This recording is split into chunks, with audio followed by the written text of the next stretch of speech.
¿Te ocurre que a veces ves como unos puntitos flotando sobre la imagen?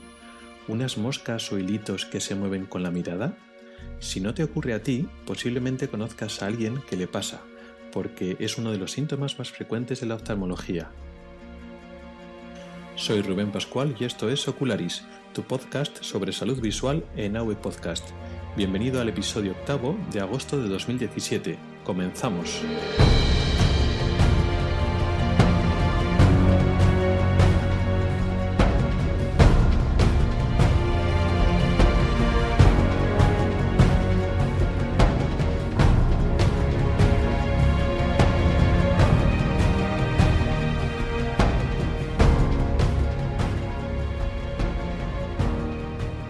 Hola a todos, hoy vamos a hablar de las moscas volantes. Es un síntoma muy frecuente cuyo nombre técnico es miodesopsias. Se perciben como puntos flotantes, de ahí lo de moscas.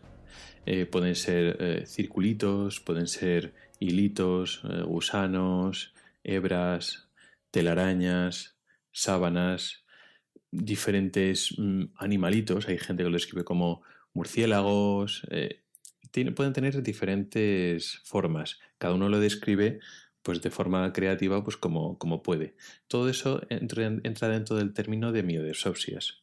Como digo, es muy frecuente, tanto que los oftalmólogos lo diagnosticamos y lo explicamos a la gente, pues si no todos los días, todas las semanas nos toca revisar este tipo de enfermedades porque es uno de los motivos más importantes por lo cual uno acude pues al oftalmólogo o a urgencias para un motivo visual.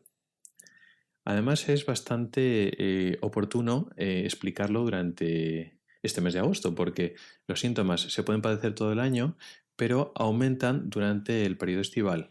En verano se notan más estas moscas volantes. Podemos verlo en uno o podemos verlo en los dos ojos, pero si lo vemos en los dos ojos, cada ojo tiene sus puntitos o sus moscas, lo que ya nos da una pista de que el problema está en el interior de cada ojo.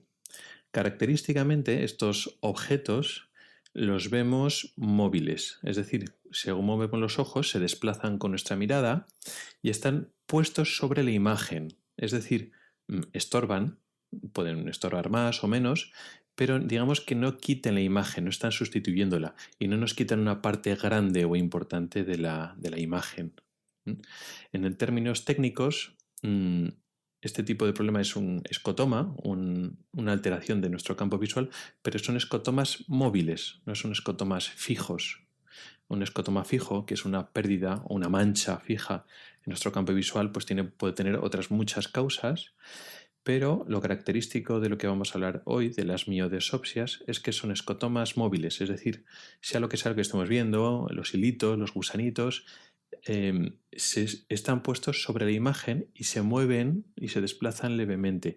Y cuando movemos los ojos, se desplazan con nuestra mirada, pero no están tapando completamente nuestra imagen. Con lo cual pueden ser más o menos incordio, más o menos estorbo, pero no es una pérdida visual como producen otras enfermedades, digamos, más importantes. Hay que tener también en cuenta que son oscuros, transparentes, translúcidos o semitransparentes, pero no tienen colores. Hay otras enfermedades o otros problemas que producen manchas de diferentes colores. Aquí no son muy coloridos. Casi siempre son oscuros o medio transparentes.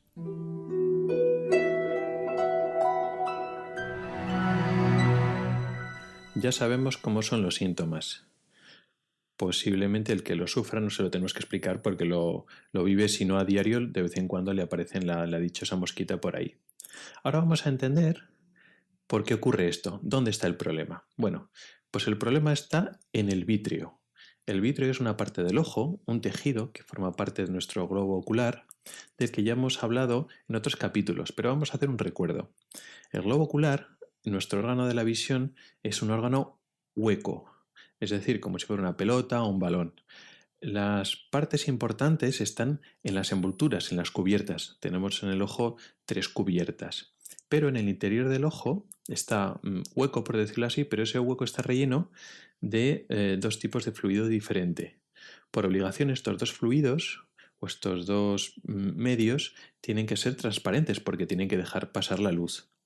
Un medio del que no vamos a hablar hoy es el humor acuoso, que es una especie de agua. Es un líquido que es básicamente agua con nutrientes que ocupa la parte delantera del ojo, pero en volumen ocupa muy poquito espacio. La mayor parte de ese volumen interior del ojo, de la cavidad ocular, está ocupada por el gel vítreo o el cuerpo vítreo, que es una gelatina eh, rígida, es poco fluida por decirlo así, un gel, una gelatina que digamos da forma al ojo y está adherida y no tiene demasiada función en el periodo adulto, bueno, ni en el niño. Tiene más importancia durante la vida embrionaria.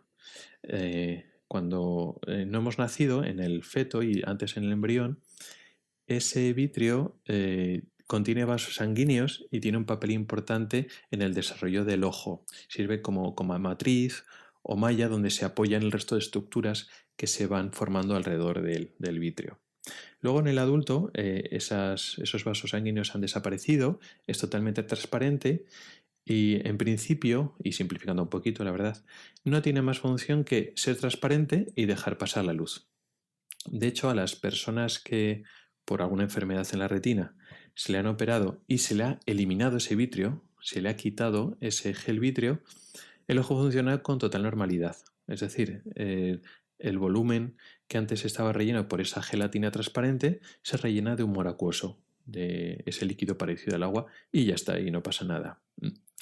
Este gel vítreo tiene característicamente, está adherido a la pared interior del ojo, que eso significa básicamente la retina.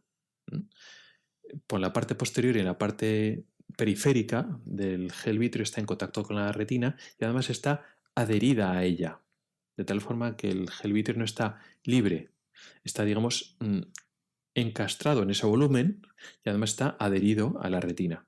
Y en la parte delantera del gel vítreo no está la retina, sino está el cristalino. Entonces está adherido básicamente al cristalino por delante y en la parte periférica y posterior a la retina. Si miráramos el gel vítreo al microscopio, o microscopio de muchos aumentos, veríamos que está formado por proteínas, largas fibras de proteínas que tienen la capacidad de absorber y atrapar mucha agua, como si fuera una esponja de agua. Esas proteínas están colocadas de una forma muy regular, como si fuera una malla, una matriz que sujeta el agua, y su disposición tan ordenada y regular le permite ser transparente. Apenas tiene células y, como ya hemos dicho antes, no tiene vasos sanguíneos ni otros elementos. ¿Por qué? Porque tiene que ser transparente para dejar pasar la luz. Bien, con el paso de los años, esta malla proteica pierde agua. Eso es una parte, no es una enfermedad, es una parte natural de la involución, del envejecimiento del ojo. Por lo tanto, conforme esas proteínas pierden agua, el vitrio pierde volumen. Ese agua se escapa de esa malla proteica y se absorbe por los tejidos del ojo, por la retina. Al perder volumen, ocurre un problema en las adherencias del ojo. Hemos dicho que el vitrio está pegado al interior, a la retina. Claro, si pierde volumen, ya no puede estar adherido. Con lo cual, llega un momento dado que se puede soltar de algunas partes. Eso es lo que llamamos desprendimiento de vitrio. Debido a ese proceso de involución y pérdida de agua, que tarda unos años, llega un momento dado que se despega, se suelta de la retina. Y ese es el paso importante para que aparezcan los síntomas. Es decir, una miodesopsia, una mosca volante, aparece porque ha habido un desprendimiento de vitrio. El vitrio se ha soltado. Al soltarse, este proceso que ha ido lento de perder agua se acelera. Al estar pegado, al principio, mientras el vitrio estaba sujeto en tensión en las paredes internas del ojo, en la retina, era un proceso lento, pero al desprenderse por lo menos de una parte, entonces las proteínas que ya no están sujetas y estiradas pierden agua a mucha más velocidad y se condensan.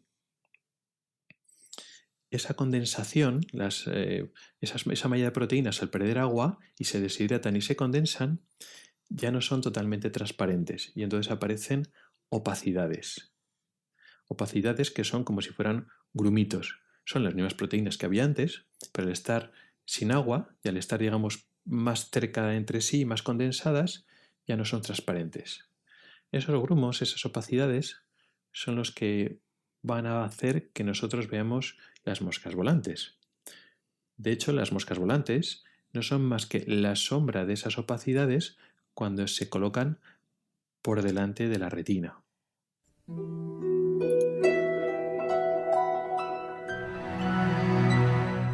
Este desprendimiento de vitrio ocurre, como hemos dicho, normalmente cuando pasan los años y nos hacemos mayores, pero no siempre es así. También puede ocurrir en gente joven. ¿Por qué? Pues hay dos casos principales. Uno en caso de miopes, con la miopía tiende a desprenderse el vitrio antes, incluso en personas bastante jóvenes, y otros con los golpes, con un traumatismo.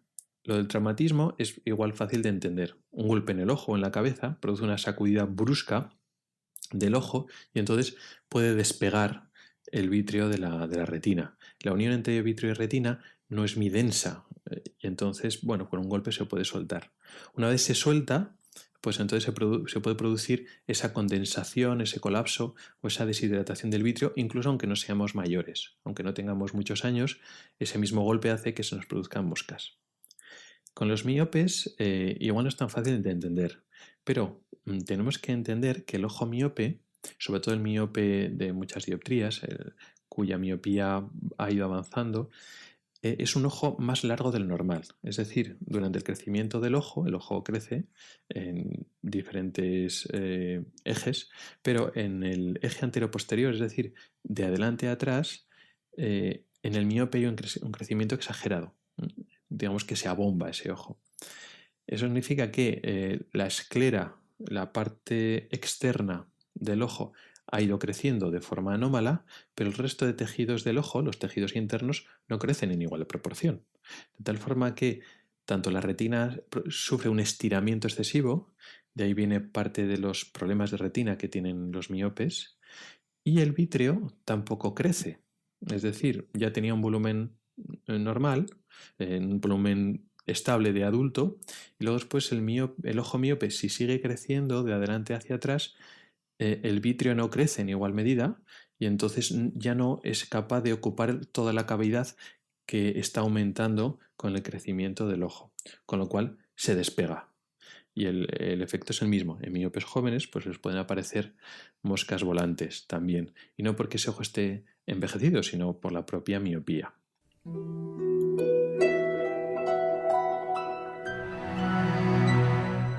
Hemos dicho antes que no es una enfermedad como tal. El desprendimiento de vitrio forma parte del proceso natural de envejecimiento del ojo.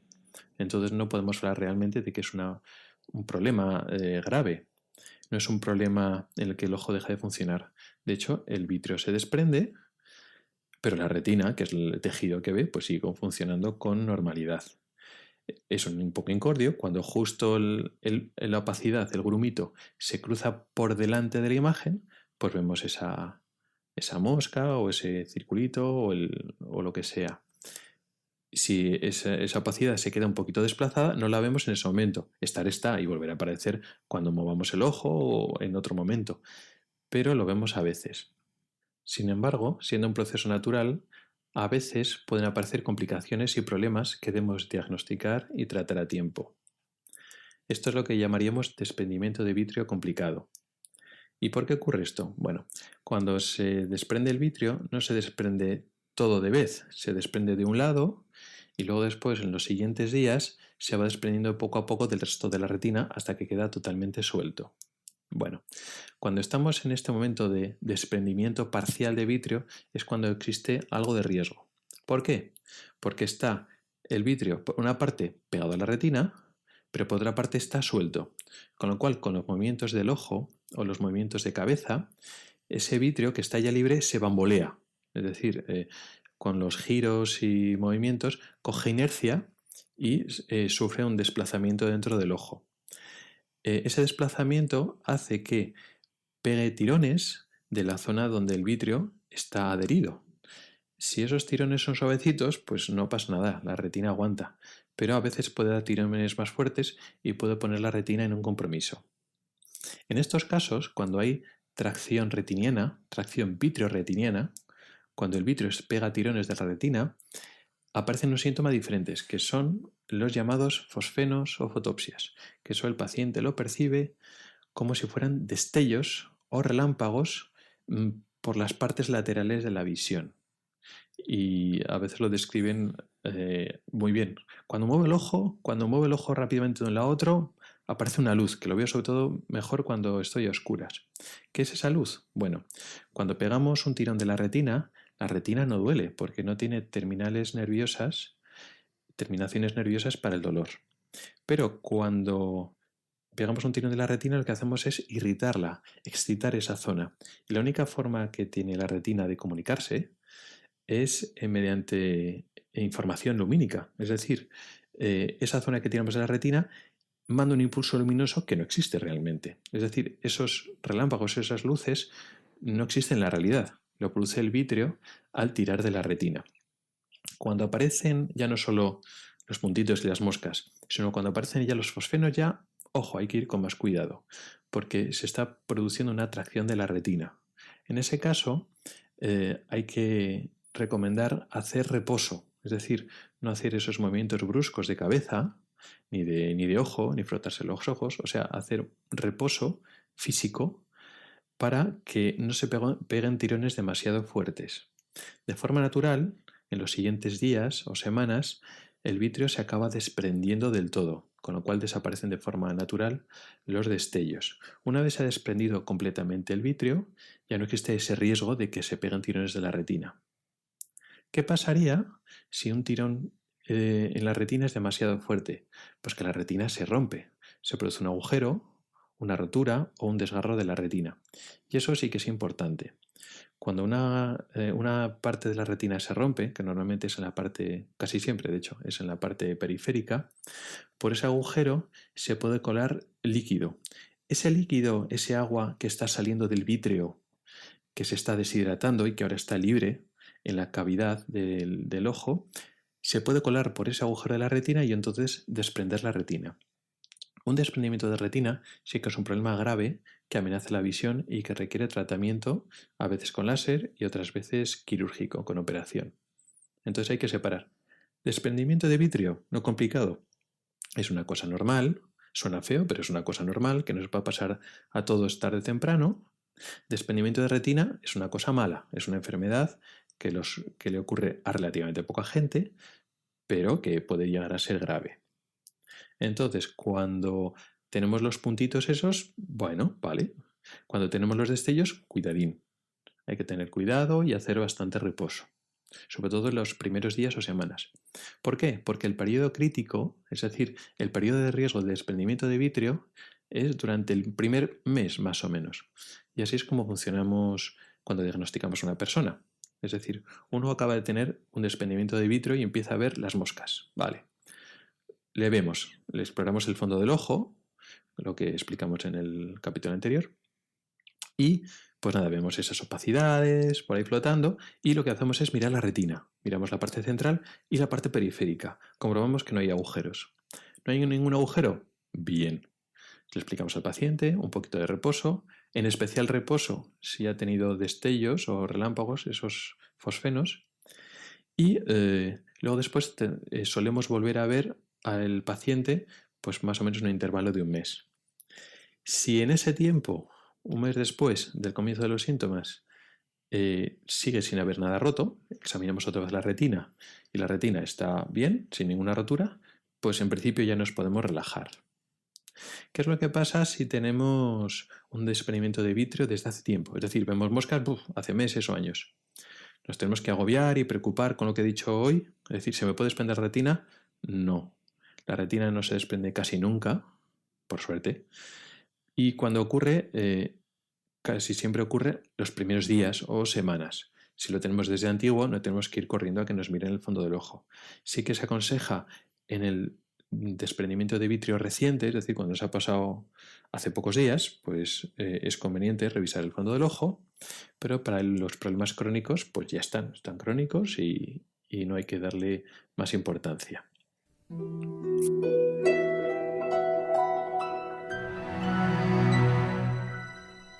Y una pregunta recurrente, el tratamiento. ¿Cómo me lo quito? Bueno, pues aquí viene el problema o la desilusión. No hay ninguna gota ni ninguna pastilla que disuelva estos grumos. No hay un tratamiento eficaz. Mejor dicho, no hay un tratamiento que esté indicado. Venden o algunas nutrientes o pastillas de la retina. Aquí en España hay una famosa que se llama Vitreoclar, que son totalmente ineficaces, con lo cual pues no aconsejamos su uso lógicamente. Tampoco ningún tipo de dieta, ejercicios, nada de eso sirve para que se vayan los puntitos. ¿Se van? A veces sí, o mejor dicho, a veces uno los deja de percibir. Durante los primeros días o semanas se nota mucho, porque es algo nuevo y entonces se percibe muchísimo. Luego, con el paso del tiempo, el cerebro se acostumbra. Hay un fenómeno de acostumbramiento que tiene una base neurológica, de hecho, porque o tenemos los puntitos en un ojo sí o en otro ojo no, o cuando tenemos en los dos ojos no coinciden los mismos puntos en la misma posición. Con lo cual, aunque nosotros tenemos dos imágenes, luego el cerebro percibe una sola imagen, porque fusiona las imágenes de cada ojo. Con lo cual, si en la imagen de un ojo hay una pequeña manchita, el cerebro es capaz de rellenar ese huequito con la imagen del otro ojo. Eso si nosotros se lo permitimos. ¿A qué me refiero con que se lo permitamos? Si no le damos importancia y nos olvidamos del tema, el cerebro puede hacer su trabajo olvidándonos de ello. Si nos preocupa y nos angustia y estamos muy pendientes de la mosquita volante a ver si desaparece una vez, lo que le estamos diciendo al cerebro es que estamos fijándonos y estamos dando importancia a esa manchita, con lo cual nuestro cerebro no puede eliminarla porque precisamente nos estamos fijando en ella. Con lo cual la recomendación siempre es olvidarla un poquito. Con el tiempo el cerebro es capaz de ocultarla y en vez de ver las manchas continuamente, solo la vemos de vez en cuando. ¿Cuándo la vemos? Pues por ejemplo ahora en verano, cuando hay luz intensa que se refleja, pues por ejemplo, en una pared bastante homogénea o en el azul del cielo, cuando vemos superficies homogéneas y bien iluminadas, es más fácil ver esas moscas volantes. En otras situaciones, el cerebro se las apaña bastante bien para ocultárnoslas y que no nos molesten, y en la práctica es como si desaparecerían. Pero como decía, imaginemos que no nos desaparecen todo lo rápido que queremos o aún así nos siguen corriendo. ¿Qué tratamiento hay? Pues ni pastillas, ni gotas, ni nada. No hay un tratamiento que tenga mucho sentido. ¿Cuál es el tratamiento teórico? La cirugía.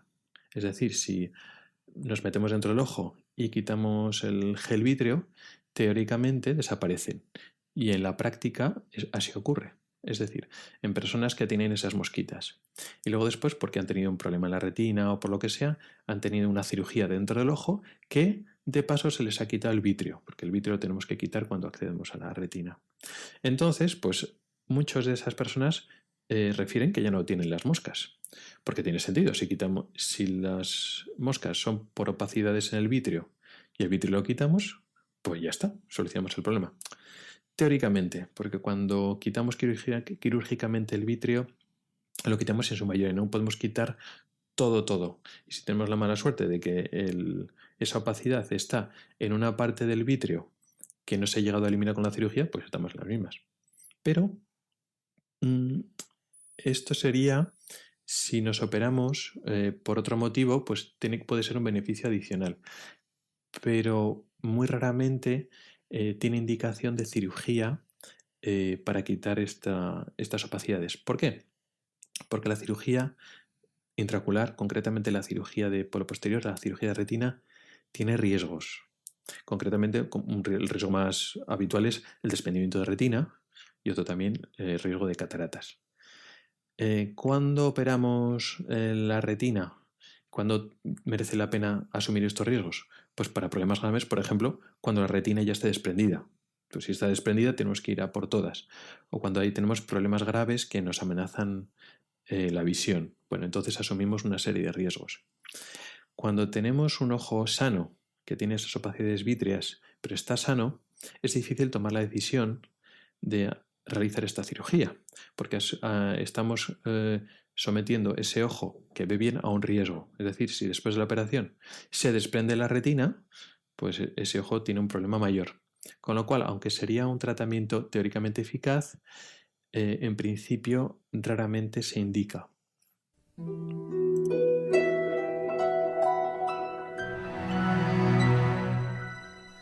Esto es todo lo que quería hablar hoy sobre las moscas volantes. Pero antes de despedirme, quería agradecer a la gente que me ha estado escribiendo por Twitter y por correo electrónico, pues ofreciendo sugerencias y haciendo valoraciones. Y también en los comentarios del blog y en el podcast. En particular, hoy quería agradecer al usuario de Twitter, Fran Cervero, que es el que ha sugerido que habláramos sobre las moscas volantes. Mi idea es ir grabando los episodios teniendo en cuenta vuestras opiniones y sugerencias. Y de hecho ya tengo tema para el próximo episodio que también me lo ha dado otro usuario de Twitter. Así que nada, animaos. Si tenéis algún tema que os interesaría que hablara, pues ya sabéis, correo electrónico, Twitter, algún comentario en el formulario del blog, como queráis poneros en contacto conmigo, pues estoy a vuestra disposición. Y también quería comentaros que quería... si hay interés, hacer una pequeña sección sobre dudas. Cuando hay una duda puntual que no da para hablar en un capítulo completo, no es un tema grande, pero son dudas puntuales, pues también podría tener cabida aquí en el podcast. Entonces dejar, pues eso, la gran mayoría del tiempo pues para el tema que vamos a hablar y luego en los últimos minutos responder algunas dudas puntuales de vosotros, de cualquiera que se ponga en contacto conmigo y me quiera preguntar. Y hasta aquí el episodio de hoy. Muchas gracias por el tiempo que has dedicado a escucharme. En las notas del programa tienes mi correo electrónico, Twitter y Facebook. No dudes en contactar conmigo para cualquier sugerencia. También encontrarás enlaces a artículos específicos del tema de hoy en el blog ocularis.es. También puedes comentar y poner tus valoraciones en mi blog, en avpodcast.net y sobre todo en las plataformas de iTunes, iVoox y Spreaker. Hasta el próximo episodio.